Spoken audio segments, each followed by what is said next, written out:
Hello everyone, I am Saurabh Pandey और आज के इस वीडियो में हम इलेक्ट्रोस्टैटिक्स चैप्टर से गॉस लॉ के बारे में डिस्कशन करने जा रहे हैं। ये आपका लेक्चर नंबर 17 है और सीबीएसई बोर्ड एग्ज़ाम के लिए इलेक्ट्रोस्टैटिक्स से गॉस लॉ से हमेशा लगभग हर एक एग्ज़ाम में आपसे गॉस लॉ या गॉस के एप्लीकेशन पे बेस्ड क्वेश्चन हमेशा पूछे जाते हैं।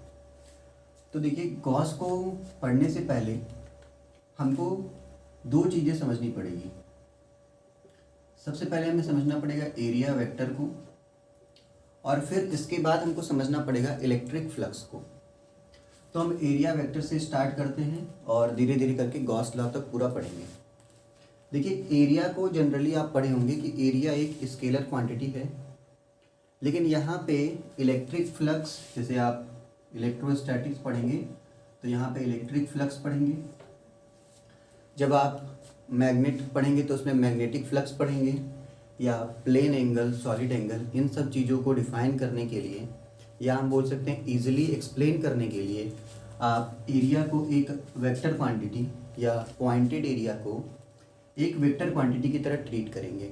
अगर आपने बोला कि एरिया एक वेक्टर क्वांटिटी है तो उस आपको वेक्टर क्वांटिटी का डायरेक्शन भी बताना पड़ेगा। जैसे कि मान लीजिए किसी रेक्टेंगल का आप एरिया फाइंड कर रहे हैं तो एरिया का फॉर्मूला आप लिख देंगे लेंथ इंटू ब्रेथ। ये जो मिल रहा है वो आपका मैग्नीट्यूड को बता देगा। जैसे आप अगर स्क्वायर के लिए लिख रहे हैं तो साइड का स्क्वायर लिख देंगे।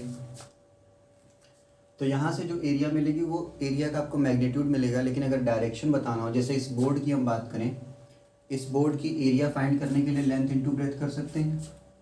लेकिन इस एरिया जो आपने फाइंड किया उसका डायरेक्शन क्या है? क्या उसका डायरेक्शन 45 डिग्री पे है? क्या वो एरिया हॉरिजॉन्टल है, डाउनवर्ड है या वर्टिकल है? किस डायरेक्शन में है, कैसे पता करेंगे? तो ऐसे तो डायरेक्शन हमको पता नहीं चल रहा है। इसके लिए चाहे वो कोई भी सरफेस हो, चाहे वो रेक्टेंगुलर हो सकता है, स्फेयर हो सकता है, स्क्वायर हो सकता है, सिलेंड्रिकल हो सकता है, किसी भी सरफेस का अगर आपको एरिया का डायरेक्शन या एरिया वेक्टर बताना है तो उस सरफेस का नॉर्मल का डायरेक्शन हम देखेंगे। जैसे कि यहाँ देखिए, ये आपका एक रेक्टेंगुलर प्लेन हमने कंसीडर कर लिया। इसमें एरिया वेक्टर का, अगर आपको एरिया वेक्टर बताना है तो हमेशा आप क्या लिखेंगे? नॉर्मल। जो एरिया वेक्टर का डायरेक्शन होगा वो होगा हमेशा अलोंग द नॉर्मल। नॉर्मल क्या होता है? नॉर्मल होता है सरफेस से परपेंडिकुलर। तो एरिया वेक्टर का डायरेक्शन हमेशा क्या होगा? सरफेस के परपेंडिकुलर। एरिया वेक्टर का जो डायरेक्शन होगा वो हमेशा होगा सरफेस के परपेंडिकुलर। अब सरफेस के परपेंडिकुलर दो चीज़ें हो सकती हैं, या तो परपेंडिकुलर इस तरीके से हो आउटवर्ड, और दूसरा इस प्लेन के अंदर भी हो सकता है, मतलब इनवर्ड। जो नॉर्मल हो सकता है वो दो तरीके से हो सकता है, एक हो सकता है आउटवर्ड भी और दूसरा हो सकता है इनवर्ड भी। जैसे इस वाले सरफेस के लिए अगर हम परपेंडिकुलर आउटवर्ड की बात करें तो ये इस तरीके से रखा हुआ है, इस तरह से रखा है, तो ये इसका हो गया आउटवर्ड वाला एरिया वेक्टर। और अगर हम इस वाले सरफेस की बात करें जो अंदर है प्लेन में, वो क्या है? N cap. ये है इनवर्ड के लिए। जब आप आउटवर्ड वाला लेंगे तो इसको हम पॉजिटिव लेंगे, और जब आप इनवर्ड लेंगे तो इसको क्या लेंगे? नेगेटिव लेंगे। तो एरिया वेक्टर का डायरेक्शन बताना है हमेशा along the normal. Along the normal मतलब perpendicular to the surface. Perpendicular to the surface means outward and inward. अपने कन्वीनियंस के लिए हम हमेशा क्या लेंगे? आउटवर्ड वाला। अब यहाँ से अगर हम समझें कि एन कैप क्या है, एन कैप आपका डायरेक्शन बता रहा है किसका? एरिया वेक्टर का या नॉर्मल का। तो इसका हम लिख सकते हैं unit normal vector. N cap जो है वो आपका यूनिट नॉर्मल वेक्टर है।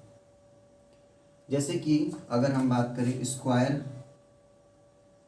स्क्वायर लूप इस तरीके से है, या अब इसके लिए ये वाला प्लेन तो इस तरीके से रखा हुआ था, ये वाला प्लेन इस तरीके से रखा है, तो इसका परपेंडिकुलर आउटवर्ड ये हो जाएगा। ये हो जाएगा आपका एन कैप का डायरेक्शन। जैसे कि अगर कोई आप स्फेरिकल की बात करें तो स्फेरिकल के लिए ये हो जाएगा परपेंडिकुलर आउटवर्ड एन कैप।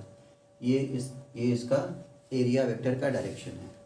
तो इस तरीके से आप गॉस लॉ जब आप पढ़ेंगे तो वहाँ पे इस एरिया वेक्टर का आपको यूज़ करना पड़ेगा। अलग अलग आपको इस तरीके के शेप्स मिलेंगे वहाँ पे, और वहाँ पे आपको एरिया वेक्टर को इस तरीके से दिखाना पड़ेगा।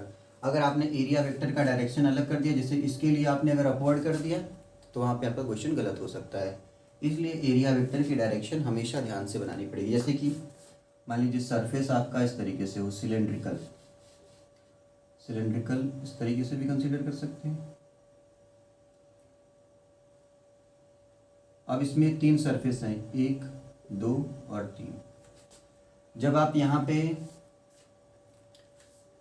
अगर यहाँ पे आपको हर एक सरफेस के लिए आपको अगर एरिया वेक्टर ड्रॉ करना हो, तो फर्स्ट ये हो जाएगा इसके लिए आउटवर्ड, ये हो जाएगा आउटवर्ड एन कैप, और ये इसके लिए ये हो जाएगा एन कैप की डायरेक्शन। अगर इसी को इस तरीके से रख दें तब भी आप बना सकते हैं। ये हो गया एन कैप, ये हो जाएगा एन कैप, और इसके लिए क्या हो जाएगा, ये एन कैप। तो इस तरीके के शेप्स के लिए आपको इस एरिया वेक्टर का डायरेक्शन बनाना बहुत ज़रूरी है। और इसको अगर हम वेक्टर के फॉर्म में लिखना चाहें, जैसे मान लीजिए डेल्टा एस वेक्टर ये एरिया वेक्टर है, तो ये हो जाएगा delta S multiplied by n cap.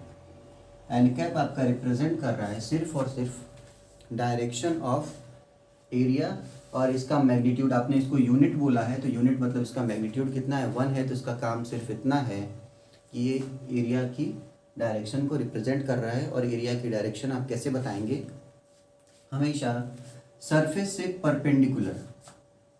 Perpendicular में 2 चीज़ें आपने पढ़ ली, आउटवर्ड वाला भी और इनवर्ड वाला भी। अब इसके बाद हमको समझना पड़ेगा इलेक्ट्रिक फ्लक्स को। अगर अब हम इलेक्ट्रिक फ्लक्स को पढ़ना चाहें, जैसे कि अगर कोई सरफेस, इस तरह से एक सरफेस हमने कंसीडर कर लिया, इसके लिए ये हो गया आपका एरिया वेक्टर एन कैप।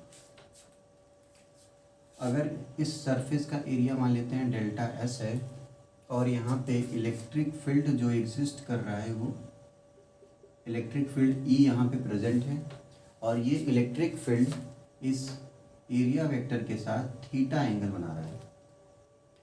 तो अगर आप यहाँ पे क्वांटिटी को कैलकुलेट करें, जिसको आप रिप्रेजेंट करेंगे फाई से, इलेक्ट्रिक फ्लक्स को रिप्रेजेंट करेंगे फाई से, और ये क्वांटिटी अगर आप कैलकुलेट करें ई वेक्टर मतलब एरिया वेक्टर का dot product with the electric field, तो जो क्वांटिटी आपको मिलेगा उसको आप बोलेंगे इलेक्ट्रिक फ्लक्स। इसको अगर ओपन करें तो ये हो जाएगा ई डेल्टा एस कॉस थीटा।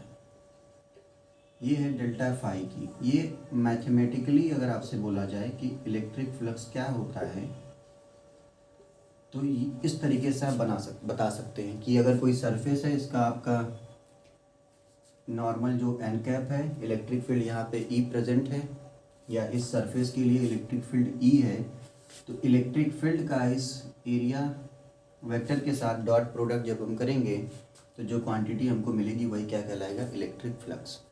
लेकिन अगर इसको फिजिकली समझना हो तो इस तरीके से समझ सकते हैं कि जैसे ये हमारे पास सरफेस है, अब इस सरफेस के लिए ये हो जाएगा एन कैप, और यहाँ पे जो इलेक्ट्रिक फील्ड लाइंस इस तरीके से पास हो रही हैं इस सरफेस के लिए, जिसकी एरिया डेल्टा एस है, और ये सरफेस से ये इलेक्ट्रिक फील्ड लाइंस पास हो रही हैं। तो कितनी number of electric field lines इस सरफेस से पास होंगी वही आपका कहलाएगा इलेक्ट्रिक फ्लक्स। इसका डेफिनेशन अगर बोलना हो तो बोल सकते हैं number of field lines crossing this area. इस एरिया को कितनी number of field lines cross कर रही हैं वही आपका बताएगा इलेक्ट्रिक फ्लक्स। यहाँ पे हम देख सकते हैं कि फील्ड का एन कैप के साथ जो एंगल है वो काफ़ी चीज़ें डिपेंड कर रहा है। जैसे कि अगर हम यहाँ पे ये हो गया एन कैप, अगर इलेक्ट्रिक फील्ड की डायरेक्शन को हम टिल्ट कर दें मतलब चेंज कर दें, तो अब यहाँ पे फील्ड के साथ थीटा एंगल बनने लगा है। यहाँ पे दोनों सेम डायरेक्शन में थे तो थीटा की वैल्यू कितनी थी, 0 डिग्री थी। यहाँ पे कुछ थीटा की वैल्यू आ रही है। नेक्स्ट केस हम बना सकते हैं, यहाँ पे थीटा की वैल्यू कितनी हो जाएगी, पाई/2। तो फील्ड और एरिया वेक्टर का जो एंगल है वो डिपेंड कर रहा है इलेक्ट्रिक फ्लक्स के लिए कि कितनी number of field lines pass करेंगी, वो इस थीटा एंगल पे डिपेंड कर रहा है। या फिर हम बोल सकते हैं इस थीटा की वैल्यू चेंज करने से फ्लक्स की वैल्यू क्या होगी, चेंज होगी। अगर हम चेक करना चाहें इस चीज़ को कि अभी आपने ये पढ़ा, ये इस टर्म में अगर हम थीटा मान लीजिए दोनों सेम डायरेक्शन में, तो थीटा की वैल्यू 0 डिग्री हो जाएगी। यहाँ से फाई इज इक्वल टू हो जाएगा cos 0 1 तो E इंटू डेल्टा एस। अगर थीटा की वैल्यू 90 डिग्री ले लें तो फाई इक्वल टू कितना हो जाएगा, 0। अगर फील्ड और नॉर्मल दोनों आपका परपेंडिकुलर हो एक दूसरे के, तो वहाँ पे कोई भी फ्लक्स नहीं मिलेगा, मतलब कोई भी फील्ड लाइंस पास नहीं करेंगी। और थीटा की वैल्यू अगर हम पाई ले लें, मतलब क्या ले लें, पाई, मतलब ये फील्ड के ठीक अपोजिट डायरेक्शन में अगर एरिया वेक्टर, यहाँ हम बोल सकते हैं कि जो हमने परपेंडिकुलर आउटवर्ड लिया है वही अगर परपेंडिकुलर इनवर्ड ले लेंगे तो थीटा 0 की जगह पे क्या हो जाएगा, थीटा पाई। यहाँ से आपका फाई की वैल्यू आ जाएगी माइनस ई डेल्टा एस। फ्लक्स क्या आने लगेगा, नेगेटिव आने लगेगा। ये जो इलेक्ट्रिक फ्लक्स आप पढ़ रहे हैं ये एक तरह का स्केलर क्वांटिटी है।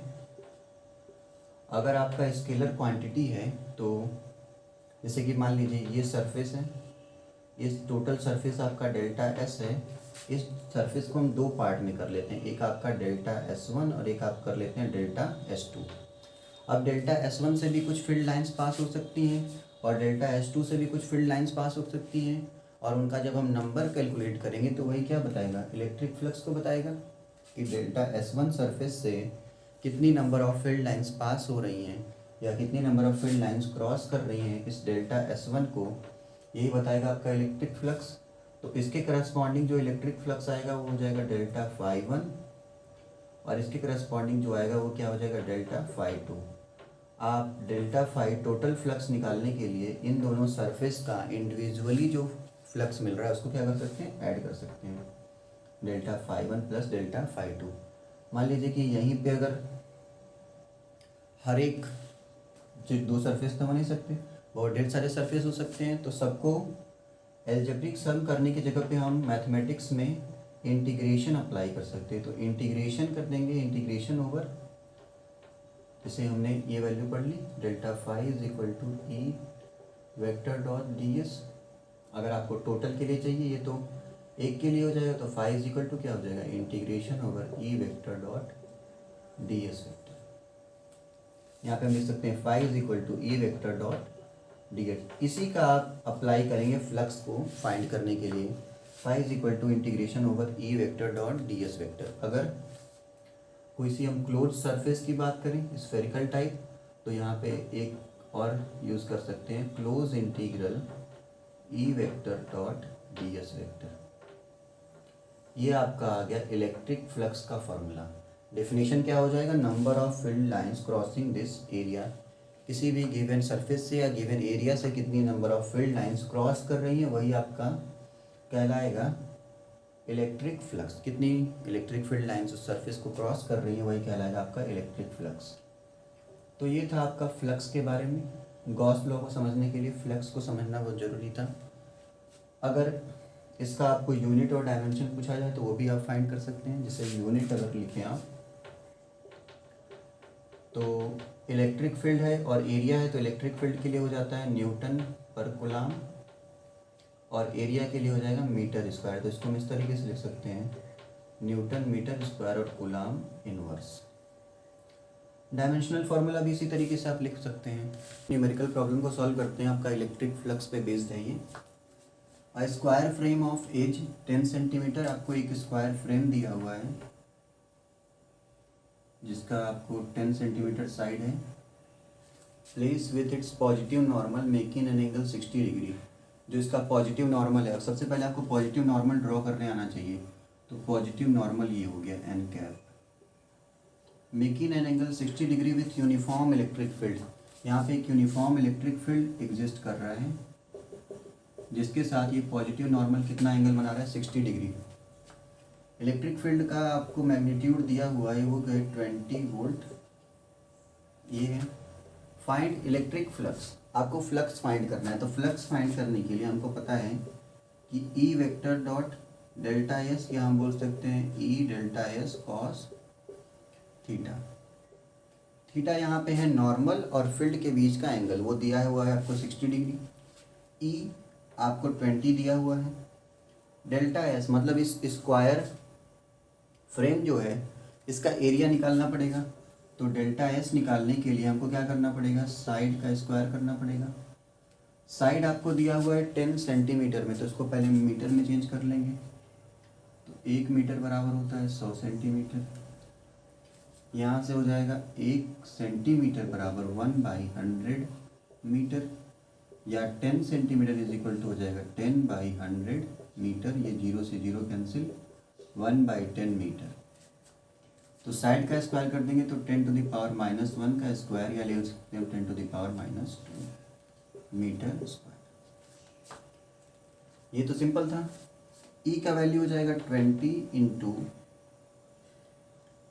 10⁻², ये एरिया आ गया, कॉस 60 डिग्री। 20 अपॉन, इसको लिख सकते हैं 10 into 10 into cos 60 is 1/2। Cos 60 value कितनी हो जाएगी, 1/2। ये 0 से कैंसिल हो गया, ये 2 से 2 कैंसिल हो गया, सिर्फ क्या बचा 1/10। यूनिट अगर देखें तो यहाँ पे फील्ड के लिए आ रहा है वोल्ट बाई मीटर, और एरिया के लिए आ रहा है मीटर स्क्वायर। तो ये स्क्वायर कैंसिल हो गया, तो आपका आ गया वोल्ट मीटर, या हम लिख सकते हैं 0.1 वोल्ट मीटर। इस तरीके से आप फ्लक्स को कैलकुलेट कर सकते हैं। जब आपको नॉर्मल और फील्ड के बीच एंगल दिया हो तो एरिया के साथ डॉट प्रोडक्ट निकालिए फील्ड का, और आप फ्लक्स कैलकुलेट कर लीजिए। So thank you for watching. Next video में हम गॉस थ्योरम और उसका जो डेरिवेशन है उसका फॉर्मूला हम डिराइव करेंगे।